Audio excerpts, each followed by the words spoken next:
Sauerkraut. It was the Swiss psychiatrist Carl Jung who said, "Thinking is difficult, that's why most people judge." We all judge. We are predisposed to this natural tendency. It is part of human nature. But why do we judge? Carl Jung's quote sums it up. Judging is easy and doesn't require much thinking or reasoning. Our brains are wired to make automatic judgments about others' behaviours so that we can move through the world without spending much time or energy in understanding everything we see.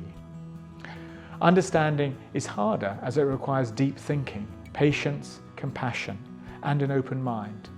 Whether it's a date or a job interview, our brains make snap judgments about people within seconds of meeting them.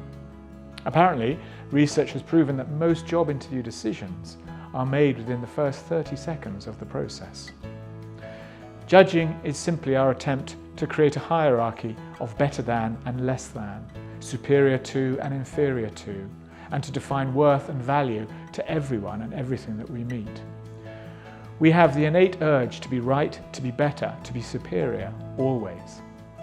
Our binary view of the world around us necessitates us to be either right or wrong, so we tend to judge. While judging, one tends to get stuck in a loop, that binary loop of what is right and what is wrong, which is simply far too black and white. One can evolve by consciously trying to escape that loop. Here are a few ways to do that. Be open. Before we judge, let us seek to understand with an open mind. Be curious. We can remain inquisitive, knowing that there is usually something about every situation that we may not fully understand. Be empathetic. Let us be empathetic and give the benefit of the doubt to others for their situation or the circumstances that may not be in our full awareness. Be self-aware. Practice being self-aware through self-forgiveness, self-acceptance, and self-compassion.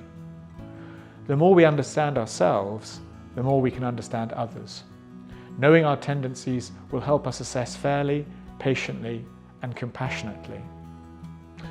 It's unwise to say, stop judging others, as all our attempts against our innate human nature may go in vain, as it's not as straightforward as it appears. Instead, we can learn to become more self-aware when we judge, and through that awareness, move on to adopt more interesting thought patterns. We can also be more appreciative and compassionate of the world around us for what it is, rather than trying to fit it into our optics. Sometimes we really aren't aware of extenuating circumstance or things that aren't immediately apparent. It was the novelist Ian McLaren who said, "Be kind, for everyone you meet is fighting a battle you know nothing about." I hope you have a lovely weekend. Koppenkraft.